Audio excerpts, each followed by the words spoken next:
Hi, my dear friend. Welcome to another episode of Soul Alchemy with Danielle Lynn. I'm Danielle Lynn, and in today's episode, I'm going to offer us a space to explore how to get the things that we want the most, why we often don't receive these things, and a few perspectives that might help you shift some of the energy around that. Now, if you're watching this video, you've already done some of your own homework on how to create in your reality, and yet you may still be feeling a few questions. You might be feeling some questions around, well, why haven't I been able to create exactly the kind of outcomes I've wanted? Or perhaps you feel like you've really been working on your vibration, but you're still not quite seeing the kind of results that you want the most. And part of what we're going to explore in this video is not only a few perspectives at a mental level, but I want to invite you, as you listen to this video, to also listen a bit with your heart. Listen a bit with your gut. Listen a bit with your whole self, all your senses. Because in this video, we're going to open up a lot of space for multidimensional communication. And these different communication points may help inspire a new perspective or a new line of thought around creating what you want most in your reality. And I think this is such a fun way for us to connect, don't you? So, first things first, let's take a couple deep breaths. I love deep breathing.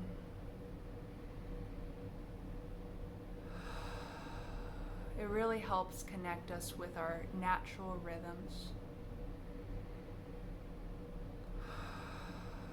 And it helps us synchronize a bit. It helps us sync up with the timing that happens beyond time. And that's truly where the most incredible things happen in our reality. Whenever we're reliant on time, whenever we're reliant on the things that we can only touch and see and taste and feel, we're really narrowing the scope of what can be connected with us, of what can connect with us. And the place where the most incredible things happen are the places where we take a leap of heart. And what I mean by that is, a lot of the ways that we interact with reality are the ways that the mind can understand. They're often guided by logic and reason, and they're things that we feel we can time, we can count on, we can conceptualize. And that's very understandable, and that's certainly one way of creating. The challenge of creating that way is that it has its limitations. And the mind can only compute for you what it knows based on the data you've presented it. And what that means is the mind is a tool with limitations based on what you feed it. The heart, however, is a multidimensional tool. The heart can allow us to sense things and read things, and I'll also include the gut in that as well. People talk about a gut feeling. These core areas of our body, this is almost like the torso area. They have an intelligence and an ability to connect to a timing beyond time that can really help us create and co-create in our reality in all kinds of synchronistic ways. Now, we can then bring the mind on board to the information received in this greater mind of our body, and the mind can help us create some practical ways to process the information that we've received at this level. Now, the key here is, in order to operate that way, it requires us to practice and learn and remember how to trust ourselves. One of the greatest keys of synchronicity is the ability to trust ourselves. and trust in our timing, and trust in the opportunities that we receive, and trust in the signals that we feel. And I think for many of us, those kinds of signals and experiences have been really glossed over in our lives. And, you know, I think a bit about schooling and how a lot of the teaching is focused on mental things, understanding mental facts, understanding how to process. And, you know, as children, we would benefit so much from learning how our bodies communicate with us, how our greater energy field communicates with us, and how we can apply and translate that wisdom into with our minds into practical applications in our day-to-day lives. Okay, this is a big learning gap in this current reality that we are now bridging. The wonderful news that I feel from this is I can really sense that many of you, even who are listening to this, may be some of the teachers that bring this kind of awareness to our future children, our generations, so that 20, even 30 years from now, this kind of understanding of how we communicate with ourselves and interact with the world around us becomes more and more commonplace knowledge. And that is something very, very exciting to me. So, you, one of the forerunners of this kind of understanding, very excited, very honored to be speaking with you.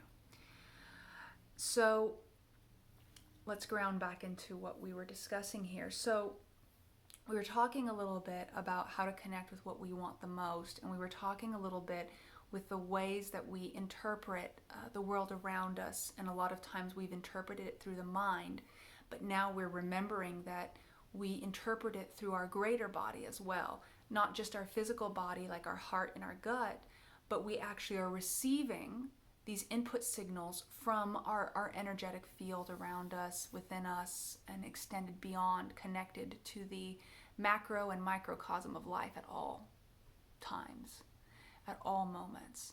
And the way that synchronicity works is we allow ourselves to get very, very sensitive. We allow ourselves to be still and quiet enough so that we're not just listening to the thoughts in our head, which again have a limited spectrum and what they can tell you. We breathe. We connect to space. And we start to feel the sensitivity that comes at the pauses between breaths. This is one reason why meditation can be so wonderful, because it reminds us how to connect to that stillness between breaths. It enhances our sensitivity, and it gives us a form of Rosetta Stone kind of learning the language of our energy field. Learning the language of our energy field, I like that. This language of our energy field is what allows us to get these intuitions or these insights or these greater perspectives that ultimately connect us to the most incredible opportunities, the most incredible people, the most incredible situations. And I believe there are more and more of us who have been playing with that, whatever you want to call it, however you want to name this. There's more and more of us who are playing in this field of synchronicity and tuning in and taking inspired actions based on what we are hearing and what we are receiving when we are in between these breaths, as it were. Synchronicity is fun because, to our human mind, the way it looks like is, I suddenly got this idea, to go to the music store, and then I went to the music store, and then I ran into this person, and then this person happened to be someone that knew someone else that was connected to something I was just thinking about, and then they invited me somewhere, and then I got this opportunity, and now we're all best friends, and oh my gosh, that was just so random. And this is how the brain, processes synchronicity. But what's happening at a wider level when we act on those inspired impulses is we're resonating with, let's say, a desire. We're resonating with a want, and maybe that want is to have a certain experience or certain connection. And the greater field of you is immediately connecting with all the possibilities that exist for you to have that experience, which in a sense is almost like you're putting out a signal to others who are also wanting to have that experience, or can facilitate that experience and are choosing to facilitate that experience. And then you are getting these impulses to take an action that might seem random to the mind, but is very fluid with the tapestry of life, which is very fluid with this greater, unseen, connected, collective network that we are all tapped into, whether we're aware of it or not. And when I take an inspired action, and you take an inspired action, and they take an inspired action, suddenly something very cool happens. And we find ourselves in these unique and fantastic moments where if we tried to plan it out, it would be this very complicated 30-page dossier where, oh yes, we have to figure out all these little points. But when we follow the fluidity of our inspired action, it ends up being so fluid. It ends up being so perfect, right? And we just all click together. And I am willing to say that if you're listening to this, you've experienced these kinds of moments in your life, and you've probably gotten a sense for how that's happened. So the question might be, how do I tune into this more and more, right? How do I create more of what I want? And I think, that in itself could be several hours, several day-long discussion, but let's distill a few perspectives from this for the purpose of this conversation here. Let's distill a few perspectives.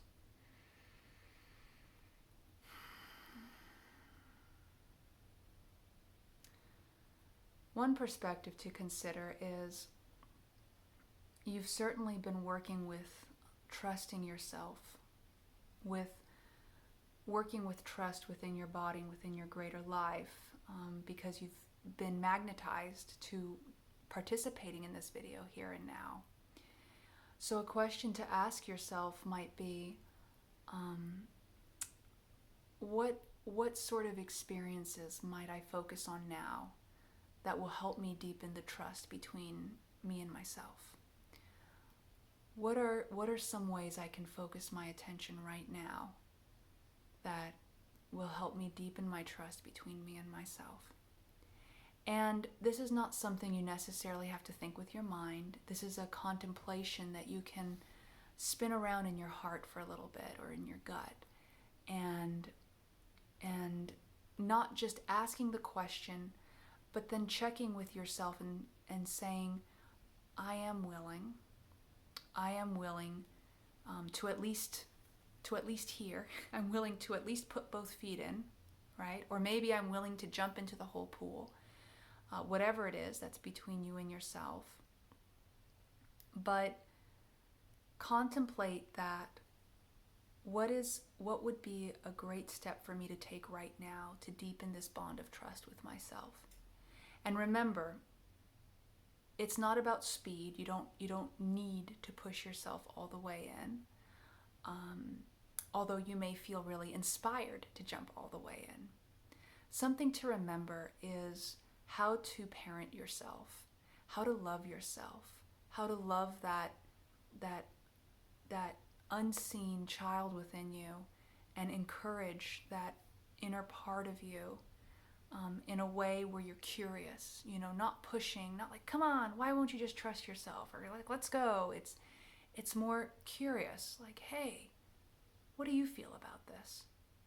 What do you think of this? What do you, let's get curious together about this. And as you do this process, as you experience this process of trusting yourself, you may come with some feelings that want to be expressed or explored.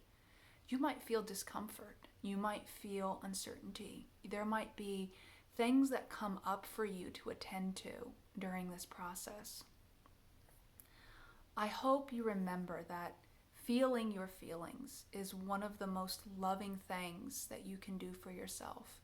Feeling your feelings with a lot of compassion for yourself and remembering that we all feel these things.